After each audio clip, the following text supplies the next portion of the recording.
السلام علیکم ورحمۃ اللہ وبرکاتہ نحمدہ ونصلی علی رسولہ الکریم اما بعد فاعوذ باللہ من الشیطان الرجیم بسم اللہ الرحمن الرحیم رب اشرح لی صدری ویسر لی امری واحلل عقدۃ من لسانی یفقہوا قولی واجعل لی وزیرا من اہلی رب زدنی علما اللہم فقہنا فی الدین اللہم انی اسألک علما نافعا وعملا متقبلا ورزقا طیبا اللہم انفعنا بما علمتنا وعلمنا ما ینفعنا وزدنا علما ربی یسر ولا تعسر وتمم بالخیر وبک نستعین آمین یا رب العالمین۔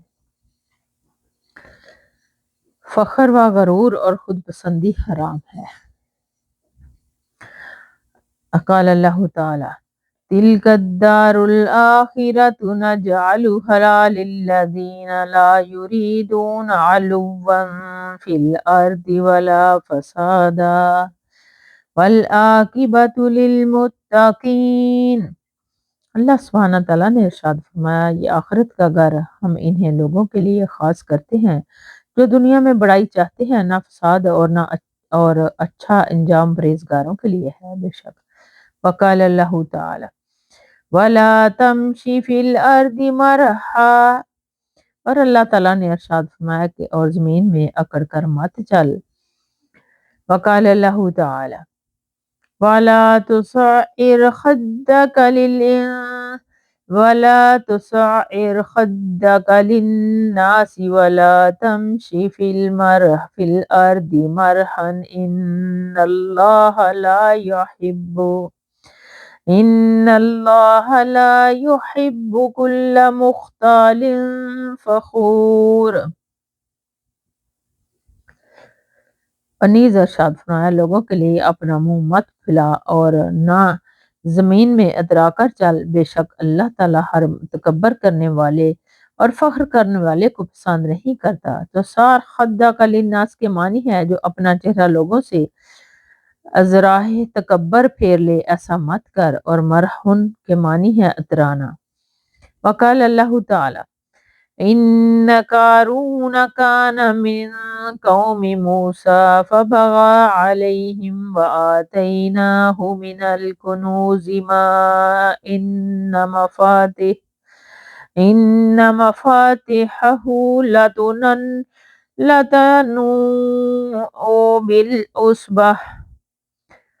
لتنوء بالعصبة أولي القوة إذ قال له قومه لا تفرح إن الله لا يحب الفارحين۔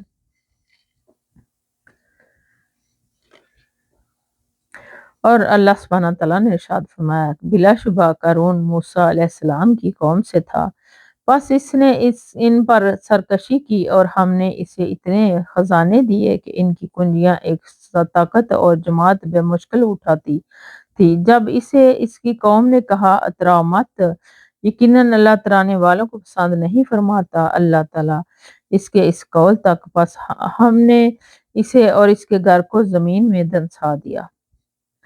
اللہ محفوظ۔ فائدہ ان آیات میں انسان کو فخر غرور سے زمین پر اکڑ کر چلنے اور درست روئی اور تند خوئی سے منع کیا گیا ہے، اور قارون کے انجام کو بیان کر کے واضح فرما دیا کہ مذکورہ امور کا ارتکاب بہت خطرناک ہے اور اس کا انجام نہایت برا ہے۔ حضرت عبداللہ بن مسعود رضی اللہ تعالیٰ عنہ سے روایت ہے کہ نبی اکرم صلی اللہ علیہ وسلم نے فرمایا وہ شخص جنت میں نہیں جائے گا جس کے دل میں ایک ذرے کے برابر بھی کبر ہوگا۔ ایک آدمی نے سوال کیا آدمی کو تو یہ پسند ہے کہ ان کا لباس اچھا ہو اور اس کے جوتے اچھے ہوں، اور آپ نے جواب میں فرمایا کہ یقیناً اللہ جمیل یعنی صاحب جمال ہے اور وہ جمال کو پسند فرماتا ہے۔ کبیر ان کا مطلب ہے حق بات کو ٹھکرانا۔ کبر کا مطلب ہے حق بات کو ٹھکرانا اور لوگوں کو حقیر سمجھنا۔ رواہ المسلم۔ بطر الحق حق کو ٹھکرا دینا اور اس کے قائل پر اسے لوٹا دینا، اور غمت الناس لوگوں کو حقیر سمجھنا۔ فائد نمبر 1 وہ چھوٹی سی چیونٹی کو کہتے ہیں کہ بعض کے نزدیک سورج کی شعاعوں میں چمکنے والے ذرے ہیں جو صرف روزن دیوار سے نظر آتے ہیں، اس کے ایک ذرے کا اندازہ کر لیجئے کہ اس کا کیا مقدار ہے۔ کبر کی اتنی مقدار بھی اللہ کو پسند نہیں ہے۔ اگر اس کبر کی بنا پر وہ اللہ اور اس کی باتوں پر ایمان لانے سے انکار کرے گا کبر کی بنا پر وہ اللہ اور اس کی باتوں پر ایمان لانے سے انکار کرے گا تب تو اس سے کی جہنمی ہونے میں کوئی شک نہیں۔ اور اگر اس کا کبر ایسا ہے کہ وہ مال و دولت یا حسن و جمال یا مجاہ و منصب یا علم و فضائل یا حسب و نسب کی وجہ سے ہے تو آپ اپنے آپ کو برتر اور دوسروں کو حقیر سمجھتا ہے یا حق بات ماننے میں ہٹ درمی کا ارتکاب کرتا ہے تو یہ کبر بھی اللہ کو ناپسند ہے اور یہ ابتدائے جنت میں نہیں جائے گا بلکہ سزا بھگتنے کے بعد ہی جنت میں جانے کا مستحق ہوگا۔ نمبر 2، کبر غرور کے بغیر اچھا لباس وغیرہ پہننا جائز ہے۔ حضرت سلمہ بن عقور رضی اللہ تعالیٰ عنہ سے روایت ہے کہ ایک آدمی نے رسول اللہ صلی اللہ علیہ وسلم کے پاس اپنے بائیں ہاتھ سے کھایا تو آپ نے فرمایا کہ اپنے دائیں ہاتھ سے کھا۔ اس نے کہا کہ اس کی میرے اندر طاقت نہیں۔ آپ نے فرمایا تو طاقت نہ ہی رکھے، اسے صرف کبر نے آپ کی بات ماننے سے روکا تھا۔ راوی نے بیان کیا ہے کہ اس کے بعد وہ آدمی اپنے دائیں ہاتھ کو اپنے منہ کی طرف نہیں اٹھا سکا، رواہ المسلم۔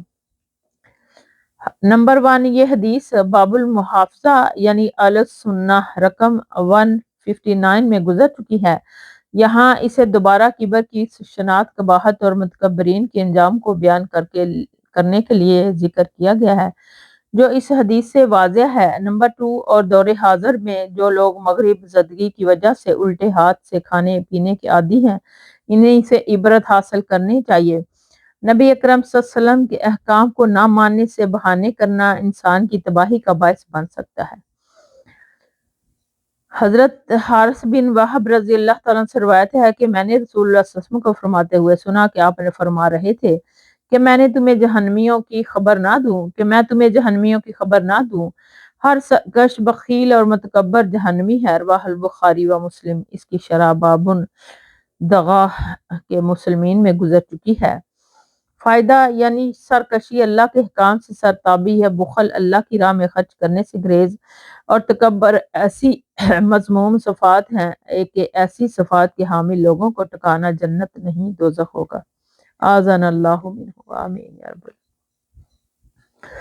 حضرت ابو سعید خدری رضی اللہ تعالیٰ عنہ سے روایت ہے کہ نبی اکرم صلی اللہ علیہ وسلم نے فرمایا جنت اور دوزخ نے باہم جھگڑا کیا۔ دوزخ نے کہا کہ میرے اندر بڑے بڑے سرکش اور متکبر لوگ ہوں گے، اور جنت نے کہا کہ میرے اندر کمزور اور مسکین قسم کے لوگ ہوں گے۔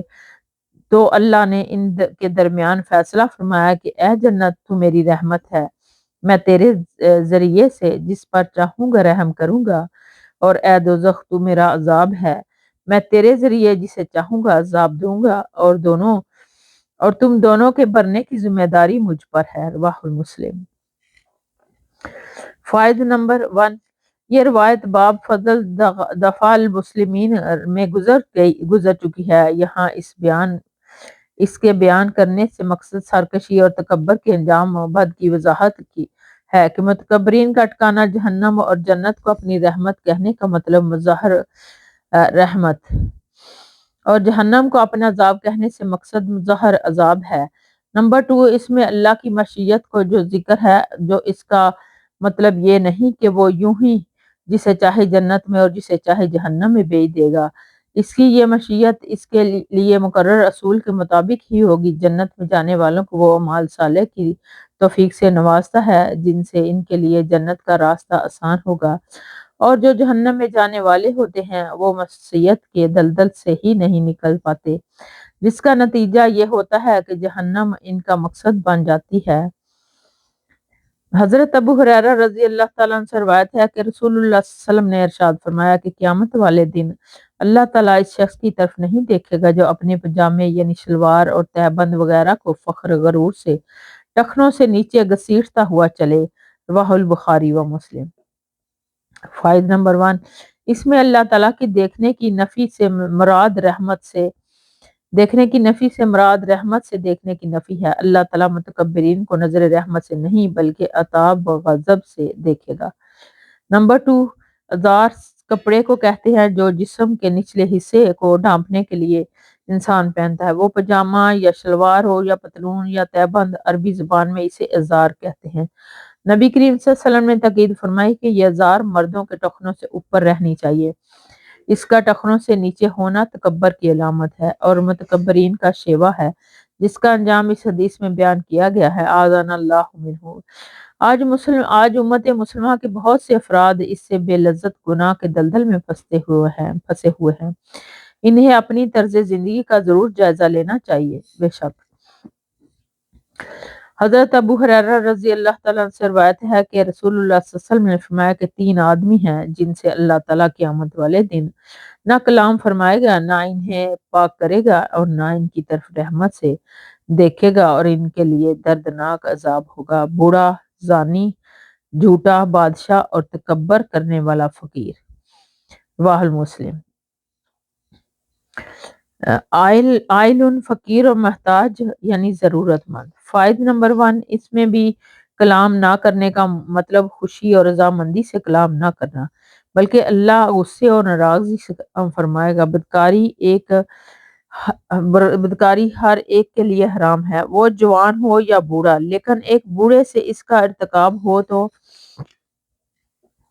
زیادہ برا ہے، کیونکہ بڑھاپے میں زنا کی صدور کا مطلب یہ ہے کہ اس کا مزاج بہت زیادہ بگڑا ہوا ہے اور اللہ کے خوف سے اس کا دل بالکل خالی ہے۔ نمبر 2، جھوٹ ہر ایک کے لیے حرام ہے، لیکن ایک بادشاہ سے اس کا ارتکاب زیادہ کبھی ہے، اس لیے کہ وہ تو ہر طرح کے اختیار اور وسائل سے بہرہور ہوتا ہے، اسے جھوٹ بولنے کی ضرورت لاحق ہی نہیں ہو سکتی، اس لیے اس کے باوجود وہ جھوٹ بولتا ہے تو یہ بات بھی اس کے فساد و مزاج اور خوف الہی کے فقدان کی دلیل ہے۔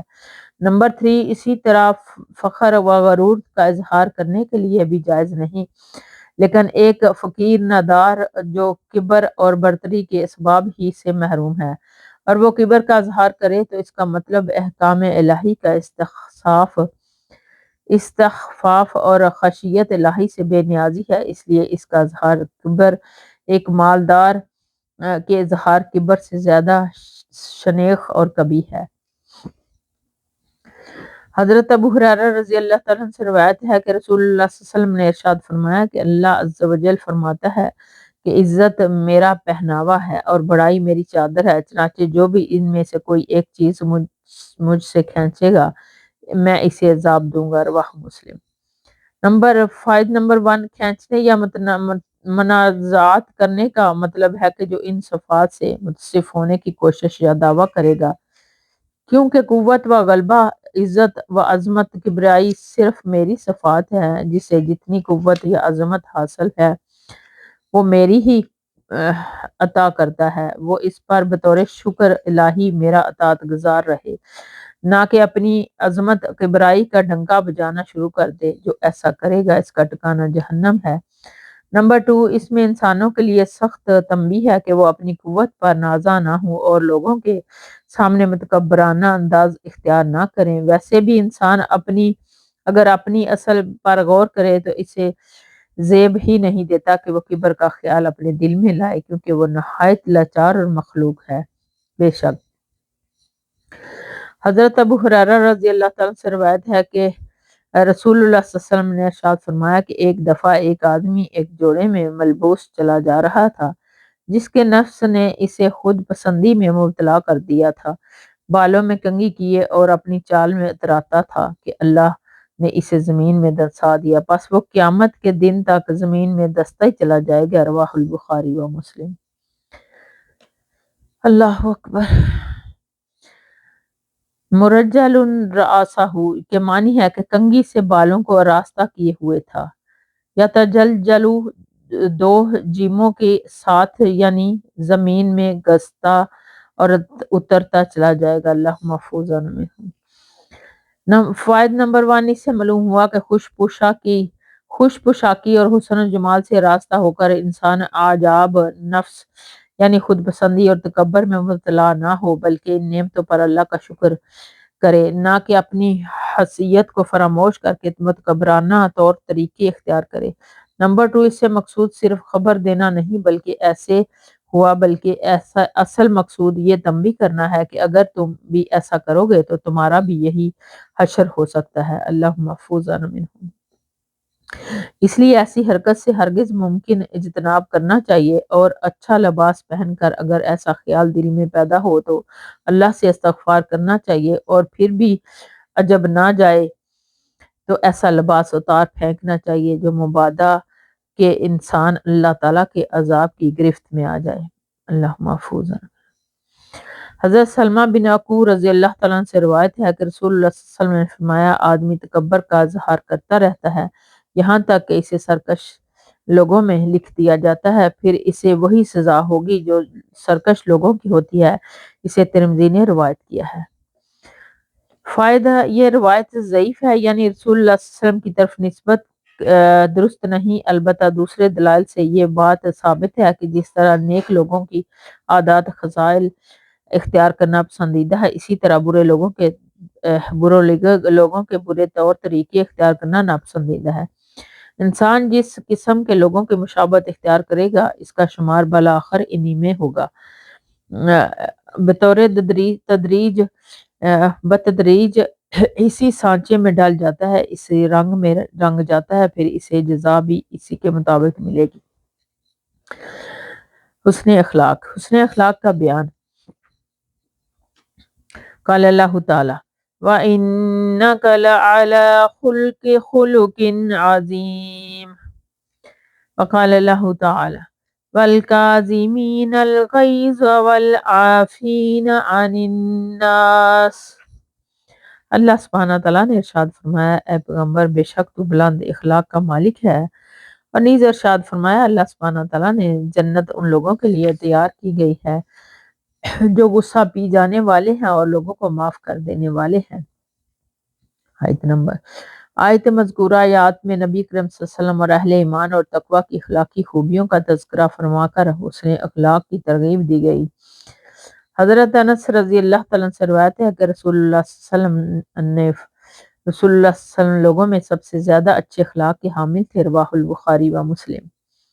حضرت انس رضی اللہ تعالیٰ عنہ سے روایت ہے کہ میں نے رسول اللہ صلی اللہ علیہ وسلم کی ہتھیلی سے زیادہ نرم کوئی موٹا اور باریک ریشم نہیں چھوا، اور رسول اللہ صلی اللہ علیہ وسلم کے جسم عطر سے پھوٹنے والی خوشبو سے زیادہ پاکیزہ کوئی خوشبو نہیں سونگھی، اور میں نے رسول اللہ صلی اللہ علیہ وسلم کی 10 سال خدمت کی اور آپ صلی اللہ علیہ وسلم نے مجھے کبھی اف تک نہیں کہا، اور جو کام میں نے کیا اس کی بابت یہ نہیں کہا کہ یہ کیوں کیا، اور جو کام میں نے نہیں کیا اس کی بابت یہ نہیں کہا کہ اس طرح کام کیوں نہیں کیا، رواہ البخاری و مسلم۔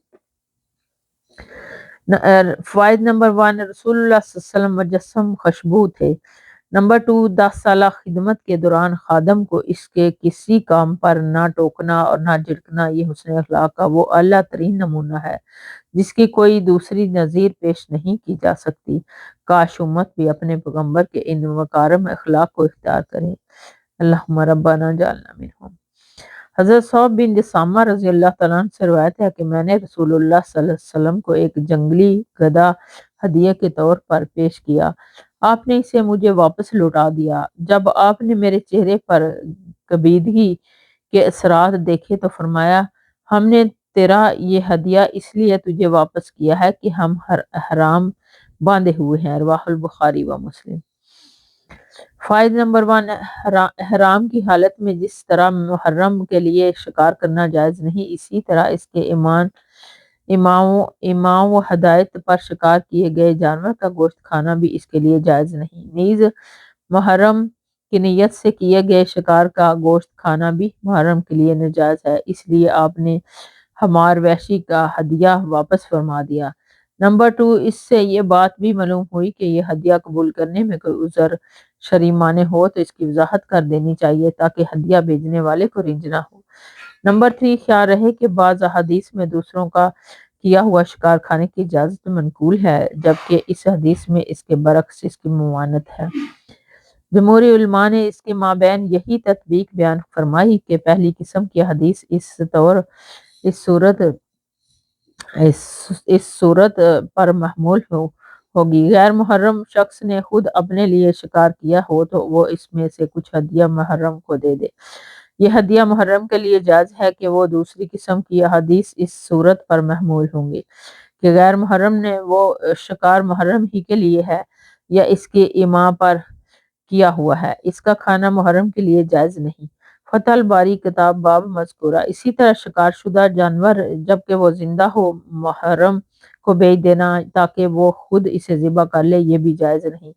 اس حدیث میں مذکورہ یہی صورت ہے جیسا کہ امام بخاری رحمہ اللہ نے اس حدیث پر یہی باب باندھا ہے کہ جب کوئی شخص محرم کو زندہ مار وحشی ہدیہ دیتا ہے تو وہ اسے قبول نہ کرے۔ حضرت نواس بن سمان رضی اللہ عنہ سے روایت ہے کہ میں نے رسول اللہ صلی اللہ علیہ وسلم سے نیکی اور گناہ کے متعلق سوال کیا تو آپ نے فرمایا کہ نیکی تو اچھا اخلاق ہے اور گناہ وہ ہے جو تیرے دل میں کھٹکے اور تجھے یہ ناگوار ہو کہ لوگ اس سے باخبر ہوں۔ رواه المسلم۔ فائد نمبر 1، اس میں سے اہم اصول یہ بیان کیا گیا ہے کہ حسن اخلاق نیکی اور خیر ہے، اس لیے کہ با اخلاق آدمی محاسن اور افعال خیر ہی اختیار کرتا ہے اور زائل بد خصلتوں سے اجتناب کرتا ہے۔ نمبر 2، گناہ کی بابت بھی نہایت عام فہم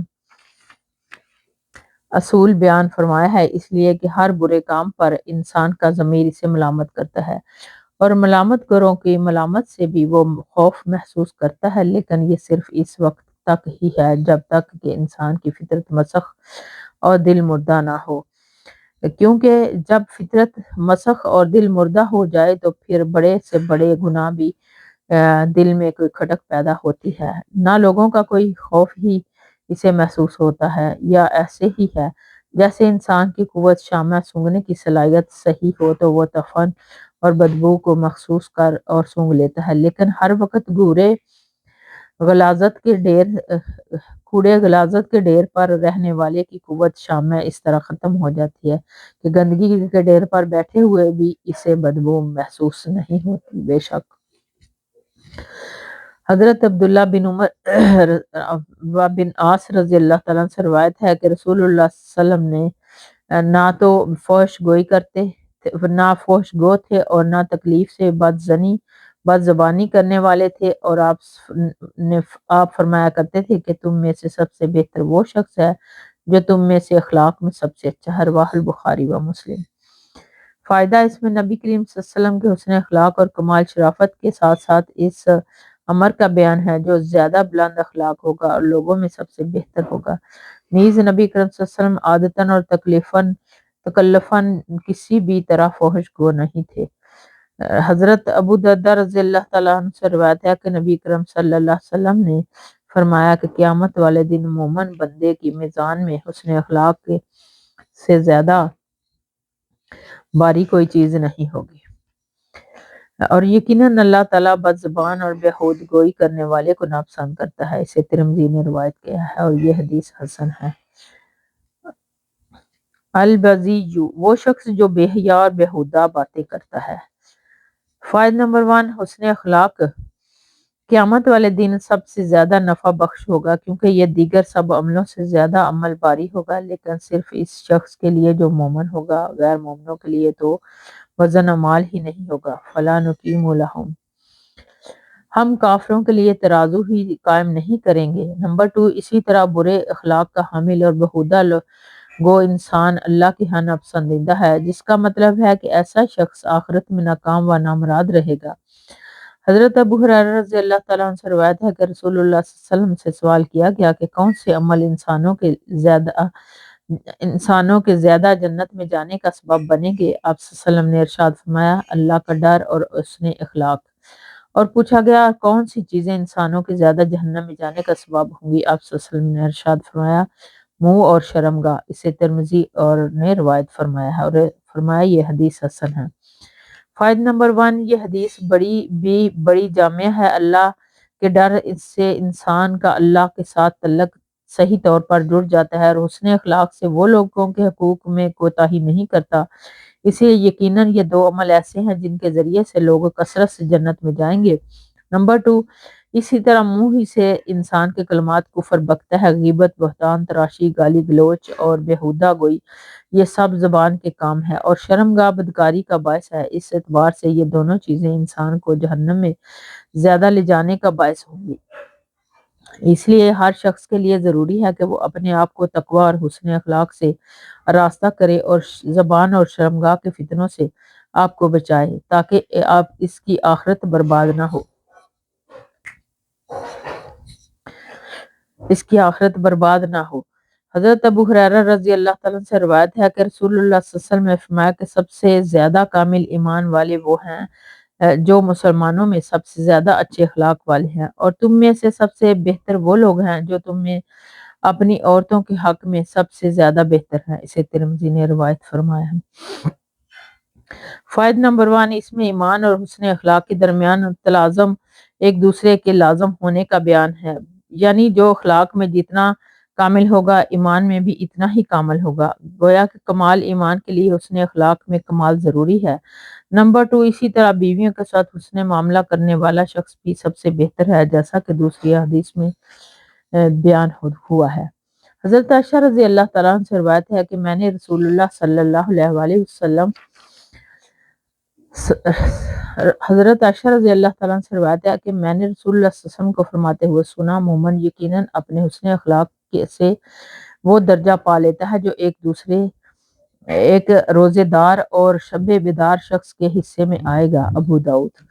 فائدہ، روزے دار سے مراد وہ شخص ہے جو کثرت سے نفلی روزے رکھتا ہے، اسی طرح قائم ان سے مراد راتوں کو اٹھ کر اللہ کی بکثرت عبادت کرنے والا ہے۔ ان دو عملوں کی پابندی نہایت مشکل ہے، لیکن جو ان کا اہتمام کرتے ہیں اس کا اجر و ثواب بھی انہیں اسی حساب سے بے پایاں ملے گا۔